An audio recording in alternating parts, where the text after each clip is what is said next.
Hello and welcome to SPMIS Academy. Today we'll analyze important newspaper articles of 10th July 2026. Please note you can download the PDF version of today's newspaper analysis by clicking the link given in the comment section. This is the list of the topics that we'll be covering from today's newspaper. The first topic is about Prambanan Temple. Important from our syllabus GS paper 1 History, Art and Culture point of view. Current context ये है कि हमारे प्रधानमंत्री नरेंद्र मोदी जी ने recently Indonesia visit किया और वहाँ पे during his meeting with Indonesian prime minister both countries committed कि there will be joint conservation and restoration project launched in order to restore 9th century's Prambanan temple complex which is in Yogyakarta, Indonesia. तो वहाँ पे योगाकार्टा Indonesia में ये Prambanan temple complex है। वहाँ पे 200 से भी ज़्यादा इस तरह के छोटे छोटे टेम्पल श्राइन्स हैं जो अब रूइंस में कन्वर्ट हो चुके हैं, खंडरों में कन्वर्ट हो चुके हैं। सेंट्रल जो श्राइन्स हैं वो फिर भी रिस्टोर्ड हैं, लेकिन बहुत सारे 200 से भी ज़्यादा श्राइन्स रूइंस में कन्वर्ट हो चुके हैं। उनको रिस्टोर करने के लिए ज्वाइंट कंजर्वेशन प्रोजेक्ट लॉन्च करेगा भारत और Indonesia. This Prambanan temple resurrection project between India and Indonesia can be seen as an example of cultural diplomacy between India and Indonesia. Prambanan temple के बारे में थोड़ा और समझते हैं, क्लियंस पर्सपेक्टिव से इंपॉर्टेंट हो जाता है। It is largest Hindu temple complex in Indonesia. वैसे आपको पता है कि इंडोनेशिया में दुनिया के सबसे ज़्यादा इस्लामिक पॉपुलेशन है। वहाँ पे ये एक Hindu temple है and it is in fact largest Hindu temple complex in Indonesia. It was built in 9th century by Sanjaya dynasty, which was a Hindu kingdom. Prambanan temple is mainly dedicated to Hindu Trimurti, that is Lord Shiva, Vishnu and Brahma. उसमें भी Lord Shiva is the central deity. उनसे उनके ऊपर जो devoted shrine है वो largest and central area में है of this Prambanan temple complex. तो हिंदू त्रिमूर्ति को डिवोटेड है, लेकिन उसमें भी centrally it is dedicated to lord Shiva. उसके अलावा there are few shrines related to Buddhism as well. तो ऐसा नहीं कि सिर्फ हिंदुइज्म के लिए है, few shrines are dedicated to Buddhism as well. Prambanan Temple Complex was declared as a UNESCO World Heritage Site in 1991. इस टॉपिक डिस्कशन के बेसिस पे ये प्रीलिम्स प्रैक्टिस क्वेश्चन है। Please attempt this question and submit the answer in the comment section. Next topic is about third annual India Australia leaders summit. Important from our syllabus GS paper 2 international relations point of view. तो आपको पता है कि हमारे प्रधानमंत्री नरेंद्र मोदी जी 3 देशों की visit पे निकले हैं। During his second leg of visit he landed in Melbourne Australia in order to attend third India Australia leaders summit. India Australia leaders summit के बारे में हमने पिछले साल भी बात की थी, पिछले दिन भी, लास्ट डे भी बात की थी। मैंने आपको बताया था कि साल 2023 में इंडिया ऑस्ट्रेलिया लीडर समिट की शुरुआत हुई। उसके बाद से प्रधानमंत्री जी नरेंद्र मोदी ने कहा कि इंडिया और ऑस्ट्रेलिया के रिलेशंस जो हैं वो T20 मोड में जा चुके हैं, मतलब अब फास्ट डिसीजन होते हैं। आज फिर उन्होंने इस मेलबोर्न के अंदर इंडिया ऑस्ट्रेलिया लीडर समिट में उन्होंने कहा है कि डिसीजन मेकिंग T20 मोड में होता है, जबकि जो पार्टनरशिप है वो टेस्ट की तरह होती है, deeper and longer, test match की तरह। तो करंट न्यूज़ यही है कि प्रधानमंत्री जी मेलबोर्न पहुंचे और वहां पे he attended third India Australia leaders summit. इस इंडिया ऑस्ट्रेलिया लीडर समिट में जो महत्वपूर्ण फैसले हुए हैं उनको देखते हैं हम लोग। पहला, regarding civil nuclear agreement operationalization. Bharat और ऑस्ट्रेलिया ने आपस में सिविल न्यूक्लियर एग्रीमेंट साइन किया था 2014 में, जिसके अंतर्गत Australia had committed that it will help India to access Australian reserves of uranium for civil nuclear program. लेकिन ये एग्रीमेंट 2014 में साइन होने के बावजूद भी अभी तक ऑपरेशनलाइज नहीं हुआ था। But after this third India Australia leaders summit, India Australia civil nuclear agreement has been now operationalized. आपको प्रिलिम्स पर्सपेक्टिव से एक बात ध्यान रखनी है कि Australia has world's largest uranium reserve, but Australia सबसे ज्यादा यूरेनियम प्रोड्यूस नहीं करता है, रिजर्व उसके पास सबसे ज्यादा है, but Kazakhstan is world's largest producer of uranium. These two facts are important from prelims exam point of view. Since Australia के पास बहुत ज्यादा यूरेनियम रिजर्व है, इस कारण से न्यूक्लियर एनर्जी रिलेटेड प्रोडक्शन को रैंप अप करने के लिए India was looking forward to operationalize the civil nuclear agreement sign between India and Australia in 2014।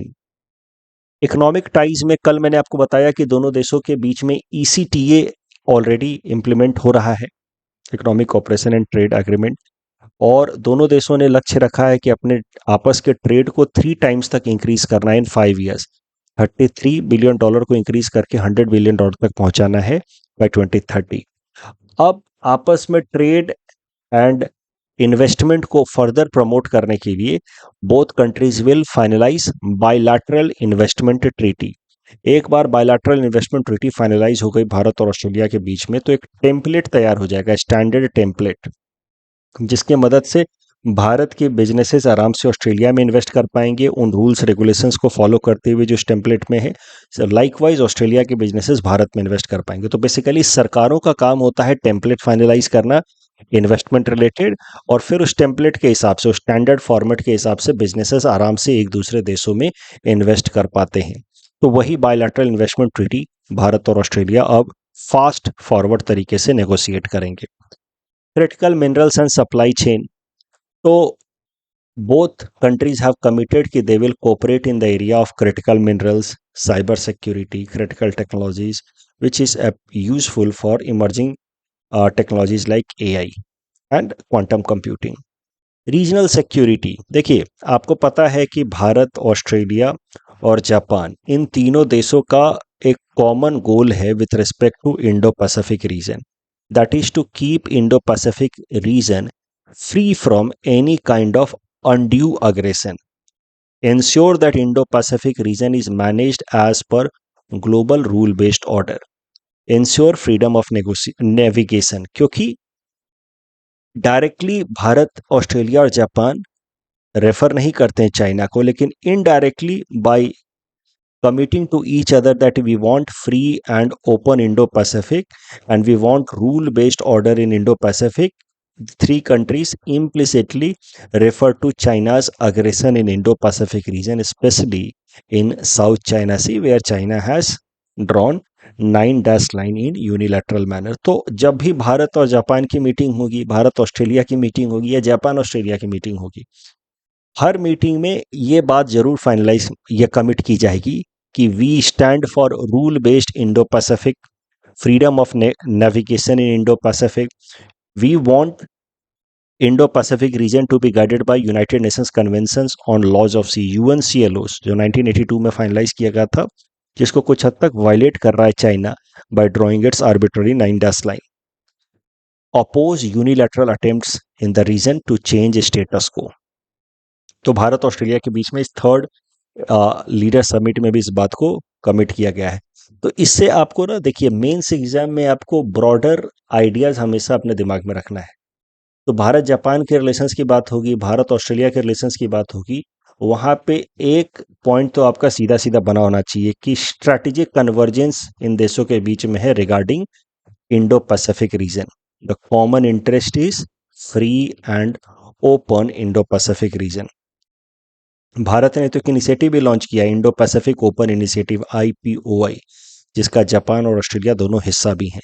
उसके अलावा इस लीडर्स समिट में ऑस्ट्रेलिया ने कमिट किया है कि 3 इंडियन एंटिक्विटीज जो समहाउ ऑस्ट्रेलिया में पहुंच गए because of theft and smuggling through international routes, उन 3 इंडियन एंटिक्विटीज को ऑस्ट्रेलिया भारत को वापस लौटाएगा, repatriation of Indian artifacts. These 3 antiquities are Sacred Bull Nandi, trident ये त्रिशूल वाला ऑस्पिशियस काली जिनको हम लोग भद्रकाली कहते हैं, 6 headed स्कंद या Kartikeya. These 3 antiquities belong to Tamil Nadu temples dating back to 11th and 12th century। इस टॉपिक डिस्कशन के बेसिस पे ये प्रीलिम्स प्रैक्टिस क्वेश्चन है। Please attempt this question and submit the answer in the comment section. Next topic is about GCC, global capacity centres या global capability centres. उससे related एक business summit recently कराई गई है, GCC business summit. Important from our syllabus GS paper 3, Indian economy point of view. GCC, global capability centres, होते क्या है?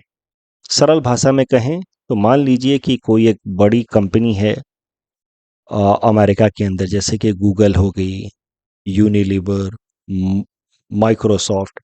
ये कंपनियां दूसरे देशों में, जैसे भारत फॉर एग्जांपल, वहां पे अपना एक लोकल ऑफिस खोल देते, जहां से वो फिर कुछ सर्विसेज अपने मेन ऑफिस को, जो उनका मेन ऑफिस है अपने अमेरिका के अंदर, उसको सर्विसेज बेचते हैं। तो अमेरिका के अंदर मान लीजिए गूगल है, उसने अपना एक लोकल ऑफिस खोल दिया भारत में, और यहाँ से कुछ सर्विसेज, ये लोकल ऑफिस का काम होगा अमेरिका के मेन ऑफिस को प्रोवाइड करना। तो ये जो भारत के अंदर ऑफिस खोला गया, इसको कहा जाएगा global capability centre. These are offshore units या subsidiaries of MNCs to perform business support services. ये जो मेन बॉडी है, मेन ऑफिस है, इसको बिजनेस सपोर्ट सर्विसेज प्रोवाइड करेगा। इसका एचआर का काम कुछ हद तक कर देगा।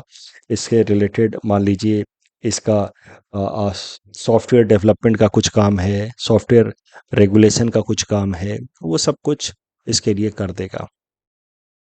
कुछ इसके लिए बेसिक टेक्नोलॉजी डेवलपमेंट का काम है, ये सब काम हो जाएगा फ्रॉम ग्लोबल कैपेबिलिटी सेंटर्स। तो global capability centres are actually completely owned by these MNCs. Outsource नहीं किया, जैसे गूगल ने अपना खुद का ऑफिस खोला तो उसको कहा जाएगा ग्लोबल कैपेबिलिटी सेंटर। अगर गूगल ने ये काम किसी भारत के बिजनेस को दे दिया तो उस केस में कहा जाएगा कि गूगल ने वो काम आउटसोर्स कर दिया है।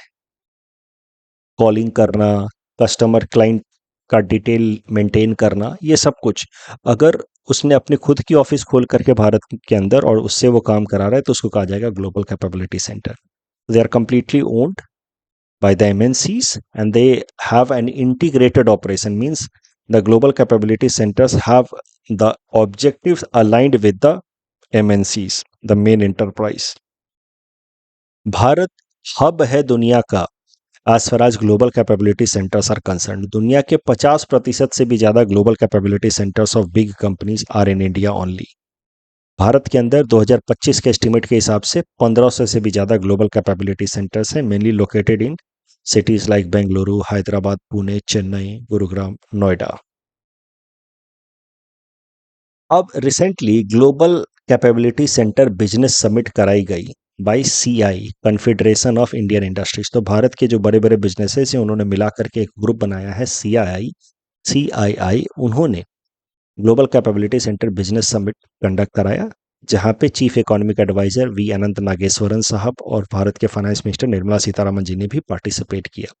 उन दोनों ने अपना विजन शेयर किया with respect to global capability centres in India, कि आने वाले 10 सालों में ग्लोबल कैपेबिलिटी सेंटर्स के फंक्शनिंग में किस तरीके के बदलाव लाने की जरूरत है। तो दोनों ने हाईलाइट किया the issue of artificial intelligence, कि एआई चेंजिंग जीसीसी वर्क। जो रूटीन कोडिंग होता है, now that can be easily done with help of AI tools like ChatGPT and Gemini, जिसको हम लोग वाइब कोडिंग कहते हैं। तो the global capability centres engaging in routine work like basic coding, they engage in repetitive tasks like maintaining attendance, maintaining client list and all. These kind of activities will become redundant in the age of AI because it will be automated by AI.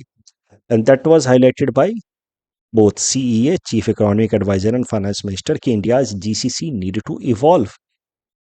AI के कारण बहुत सारे activity जो GCC में होते हैं वो redundant हो जाएंगे. So GCC must move beyond providing basic support services. They should also look forward for innovation and product development. जिस तरीके का काम मेन ऑफिस में होता है उस तरीके का इनोवेटिव काम अब GCC में भी होना चाहिए. प्रोडक्ट डेवलपमेंट पे फोकस करना चाहिए and India should develop its own innovative centers rather than just focusing on mushrooming of GCC. दूसरे देशों की बड़ी कंपनियां भारत में जीसीसी खोले, इससे वो तो ठीक है ही, साथ ही साथ भारत को अपने खुद के इनोवेटिव हब्स, इनोवेटिव कंपनियां, स्टार्टअप्स को भी प्रमोट करना चाहिए. ओवरऑल मैसेज वाज सिंपल कि जीसीसी इकोसिस्टम जो है वो उसको इवॉल्व होना होगा, rather than just remaining a cost efficient service hub, a service provider to a global center. We need to focus on innovation and product development, because in the age of AI such activities will become redundant, and then if we do not become innovative and start product development of our own, then there will be impact on India's GDP growth and employment opportunities in India. इस topic के basis पे prelims practice question है, please attempt this question and submit the answer in the comment section. ऐसा सवाल आपसे mains में पूछा जा सकता है, जीसीसीज क्या हैं। बेसिकली एक स्टेटमेंट दे दिया, are emerging pivotal in the global digital and innovation ecosystem. जैसा कि मैंने आपको बार बार कहा है, मेंस में अगर एक स्टेटमेंट दिया तो उसको थोड़ा सा आपको इलेबोरेट करना होगा। फिर जीसीसी के ट्रांसफॉर्मेशन के ऊपर मैंने प्रश्न दिया है कि क्या ट्रांसफॉर्मेशन चाहिए, क्या चैलेंजेस हैं।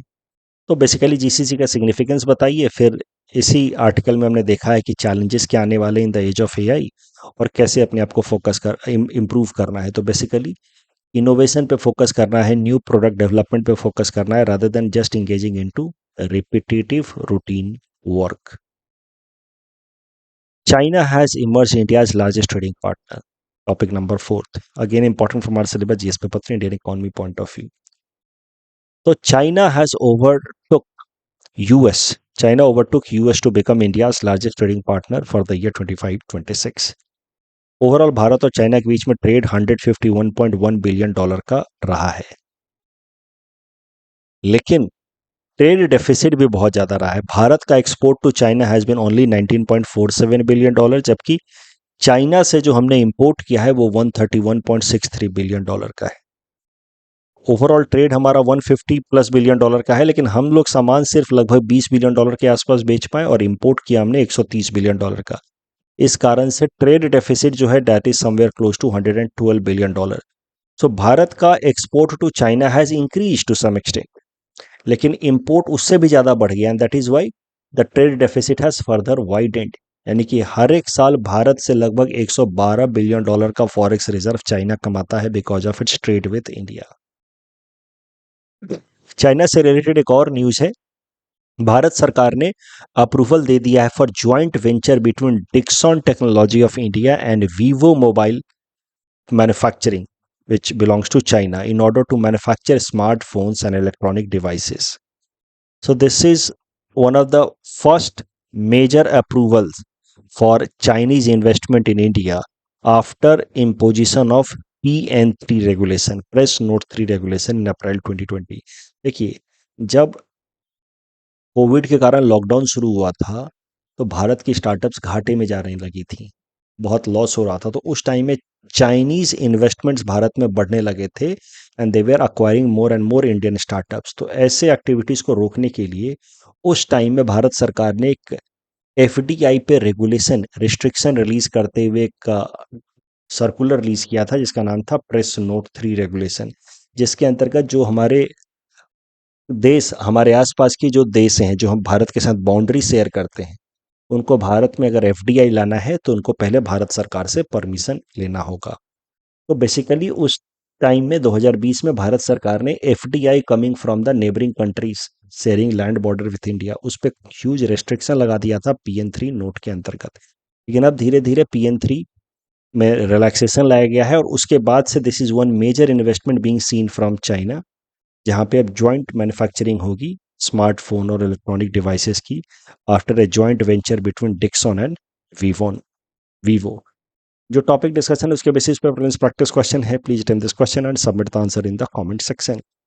Exercise Malabar originally began between India and Japan. This is wrong. It actually began between India and US. Australia became the permanent participant in exercise Malabar in 2020. That is correct. First Geneva Convention, 6 soldiers on land, that is true. Third Geneva Convention with respect to prisoner of war, and fourth Geneva Convention about sick and shipwrecked soldiers at sea. This is wrong. Fourth Geneva Convention is about civilian population. So correct answer will be 1 and 2 only. Astra Mk1 beyond visual range air-to-air missile, absolutely correct. Mk2 is having shorter range. This is wrong. Mk2 का range Mk1 के मुकाबले ज़्यादा होगा. World Economic Outlook report is published by IMF. That's all from our side for today. Thanks for watching.